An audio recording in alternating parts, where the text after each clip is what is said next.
Good morning, student. Today we are going to learn a new topic, graph. So first question is this: what is graph? Graph is a diagram showing the relationship between two or more things.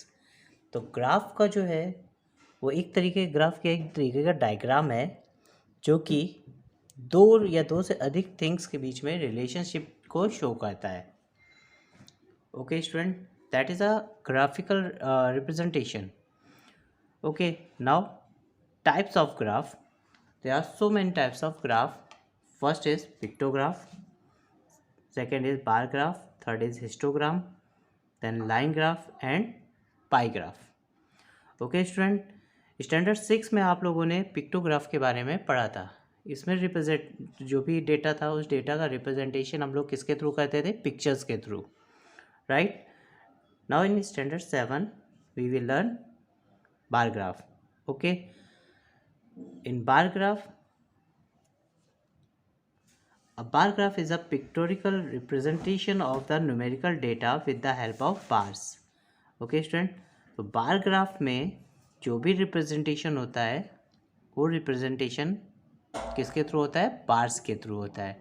Okay student, तो यहाँ पे एक हम just एक example आपको समझाते हैं कि बार ग्राफ हम लोग कैसे शो करते हैं. ओके, तो देखेंगे.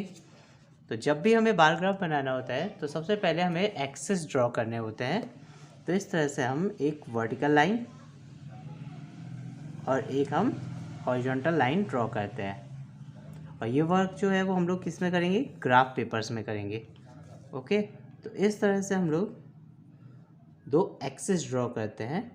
इसे हम लोग बोलते हैं एक्स एक्सिस, इसे कैपिटल एक्स से शो करते हैं, and this is Y axis.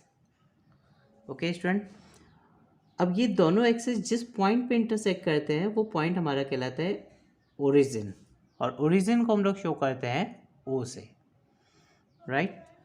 फिर जब हमें कोई भी डेटा दिया होता है उस डेटा को हम लोग कैसे इस ग्राफ के ऊपर रिप्रेजेंट करेंगे? तो इस तरह से हम लोग बार्स के थ्रू इससे रिप्रेजेंट करते हैं. इस तरह से हम लोग बार्स बनाते हैं. ठीक है, बार्स. इनके बीच में गैपिंग्स इक्वल रखनी होती हैं और अकॉर्डिंग टू गिवन इन्फॉर्मेशन हम लोग बार्स ड्रॉ करेंगे. ओके, और बार्स की जो विड्थ होती है यानी उनके बीच की चौड़ाई वो बराबर होनी चाहिए. ओके, विड्थ और लेंथ जो होती है वो अकॉर्डिंग टू इन्फॉर्मेशन शो की जाती है. ओके स्टूडेंट, तो इस तरह से हम लोग बार ग्राफ को ड्रॉ करेंगे. Now we will discuss exercise 3.3, question number 1. Okay student, तो आपको बुक में एक बार ग्राफ दिया गया है साइड में, वो हमने यहाँ पे रिप्रेजेंट किया हुआ है आपके लिए. ठीक है, तो यहाँ पे क्वेश्चन है use the bar graph to answer the following question. आपको ये बार ग्राफ देखना है और बार ग्राफ को देख के इनके थ्रू जो क्वेश्चंस दिए गए उन क्वेश्चंस का आंसर्स देने हैं, राइट. तो आप यहाँ पे देखिए, यहाँ पे जो इन्फॉर्मेशन है यहाँ पे कुछ पेट्स की बात की गई है और यहाँ पे नंबर ऑफ़ स्टूडेंट्स की बात की गई है. कि सपोज़ करिए कि कुछ ऐसे स्टूडेंट हैं जिनके पास उनके पास खुद के पेट्स हैं, जिसमें डॉग्स जो है वो 8 स्टूडेंट ऐसे जिनके पास डॉग्स हैं. 10 स्टूडेंट्स जो हैं वो कैट है उनका पेट. ओके, इसी तरह रैबिट वाले कितने स्टूडेंट हैं? 2 स्टूडेंट्स हैं. हैमस्टर वाले कितने स्टूडेंट हैं जिनके पास हैमस्टर है? तो आप देखिए यहाँ पे जो डेटा है वो बीचों बीच आ रहा है 4 और 6 के. तो दैट मीन्स 5. हेमिस्टर वाले कितने स्टूडेंट हैं जिनके पास हेमिस्टर है? वो हैं 5. इसी तरह अदर्स पेट रखने वाले हमारे कितने स्टूडेंट हैं? 3 स्टूडेंट है. क्योंकि यहाँ पे अगर हम देखें तो यहाँ पे जो बार है वो 2 की लाइन में भी नहीं है और 4 की में भी नहीं है, ये लगभग इनके बीच में है. तो यहाँ पे हम लोग को थोड़ा एस्टिमेट करना पड़ेगा कि इतना होगा. ओके, तो हम लोग यहाँ पे एज्यूम करके चलेंगे कि यहाँ पे 3 स्टूडेंट्स हैं ऐसे जिनके पास अदर पेट्स हैं, राइट. तो फर्स्ट क्वेश्चन आपका है which is the most popular pet. अगर आप देखें तो यहाँ पे सबसे पॉपुलर पेट कौन सा है? जिसका बार सबसे ऊपर होगा वही मोस्ट पॉपुलर होगा. तो cat. Cat is a most popular pet. Now question 2, how many students have dog as a pet. तो डॉग का आप देखिए बार कहाँ तक गया है? यहाँ तक है. तो 8 ऐसे स्टूडेंट हैं जिनके पास डॉग है। Okay, now question number 2, read the bar graph which show the number of books sold by a book store during 5 consecutive years and answer the following question. Okay student, तो यहाँ पे जो question है वो ये बोल रहा है कि एक बुक स्टोर है जहाँ पे 5 consecutive ईयर्स यानी कि 5 कंटिन्यूस आने वाले ईयर पे कितनी कितनी बुक्स सोल्ड हुई हैं। ओके, तो यहाँ पे ग्राफ में आपको यहाँ पे नंबर ऑफ बुक्स लिख दी गई हैं 100, 200, 300, 400, 500 एंड 600। इतनी बुक्स सोल्ड हुई हैं और कौन से ईयर में? 1989 में कुछ बुक्स सोल्ड हुई, इसी तरह 1990 में कुछ बुक्स सोल्ड हुई, ऐसे 5 consecutive ईयर्स में डिफरेंट डिफरेंट बुक्स सोल्ड हुई हैं। तो स्टूडेंट आपको एक बार इस ग्राफ को प्रॉपरली देखना है और समझना है। जैसे 1989 की बात करें तो यहाँ पे जो ग्राफ शो कर रहा है ये कोई परफेक्ट, यहाँ पे 100 तो इतना है, ये 200 है, तो ये पूरा तक तो गया नहीं है, यहाँ पे है। तो हमें यहाँ पे एज्यूम करना होगा। अगर हम ध्यान दें तो यहाँ की वैल्यू अगर देखें तो 100 और 200 के मिडल में क्या आता है 150, और यहाँ पे अगर 150 है तो 150 और 200 के बीच में क्या आएगा? अगर देखें तो 175। तो 1989 में कितनी बुक सोल्ड हुई हैं? 175। ओके, यहाँ पे हमें परफेक्टली तो आपकी बुक में जो है वो नहीं दिया गया होगा, ठीक है, तो आपको थोड़ा सा एज्यूम करके चलना है, ठीक है।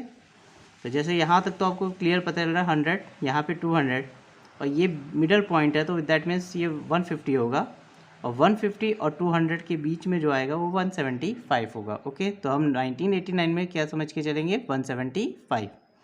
सेम एज 1990 में आप देखिए तो यहाँ से यहाँ तक तो 400 है, ग्राफ आपका यहाँ तक गया है बार, तो यहाँ से यहाँ तक अगर देखें तो 400 है, यहाँ पे 450 है, और ये अगर देखें तो और आगे गया हुआ है तो 475 होगा, राइट।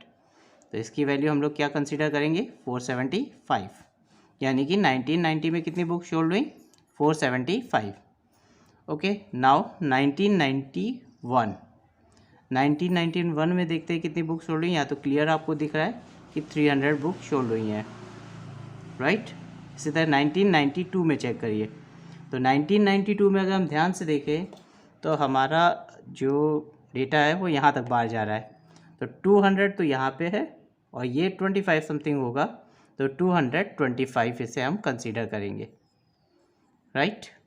सिमिलरली 1993 में तो आपको क्लियरली यहाँ पे शो हो रहा है कि ये 600 है। ओके, तो 1993 में कितनी बुक सोल्ड हुई? 600। Okay, now question 1, about how many books were sold in 1989, 1990 and 1992। Okay student, तो 1989 में आप ऊपर चेक करिए, आपने ग्राफ के ऊपर क्या लिखा हुआ है? 175। ओके, तो 1989 में कितनी बुक्स सोल्ड हुई? 175। सेम एज 1990 में कितनी बुक्स सोल्ड हुई? 475। सेम एज 1992 में कितनी सोल्ड हुई? 225। Now question 2, in which year were about 475 books sold? About 225 books sold। यहाँ पे आपके पास दो क्वेश्चन है, कौन से ईयर में 475 बुक्स सोल्ड हुई और कौन से ईयर में 225 बुक्स सोल्ड हुई। तो आप चेक करिए, यहाँ पे 475 बुक्स जो थी वो 1990 में सोल्ड हुई थी। ओके, तो हम क्या लिख देंगे? 475 books sold in year 1990 and 225 books sold in year 1992. Now question number 3, in which year were fewer than 250 books sold? यानी 250 बुक से कितनी बुक्स 250 बुक से कम बुक कौन कौन से ईयर में सोल्ड हुई। तो आप डेटा चेक कर सकते हो ऊपर देखिए, तो 1989 में 175 बुक्स सोल्ड हुई थी। ओके, और यहाँ पे चेक करिए 1992 में 225 बुक्स सोल्ड हुई थी, यानी कि ये दोनों बुक्स क्या हैं? 250 से लेस है, बाकी सारी वैल्यूज़ 250 से ज़्यादा हैं। तो इन्होंने पूछा था कौन से साल में 250 से कम बुक्स सोल्ड हुई थी, ठीक है, तो 1989 and 1992। Now question number 4, can you explain how you would estimate the number of books sold in 1989। तो आप कैसे शो कर सकते हैं कि 1989 में कितनी बुक सोल्ड हुई थी। तो अपने आप को फर्स्ट में ही पहले ही समझा दिया था कि यहाँ पे आप चेक करिए, तो ये 100 है और 100 और 200 के बीच में क्या आता है 150, और यहाँ पे अगर आप देखें तो ये थोड़ा सा बीच 150 और 200 के भी मिडल में है, यानी कि 25 वैल्यूज़ और होगी, तो यानी ये कितना बन जाएगा 175। ओके, तो यहाँ पे हम ऐसे लिख सकते हैं कि हमारे पास पहले देखिए तो 100 तो कंप्लीट था, फिर बीच में हमें 50 और मिला यहाँ पे, जिससे वो 150 बन गया, और यहाँ पे 25 और पार्ट मिला। तो हमारा टोटल आंसर क्या हो गया 100 + 50 + 25, दैट मीन्स 175 बुक्स। ओके, तो स्टूडेंट यहाँ पे आपका क्वेश्चन नंबर 2 भी फिनिश हो जाता है। Thank you.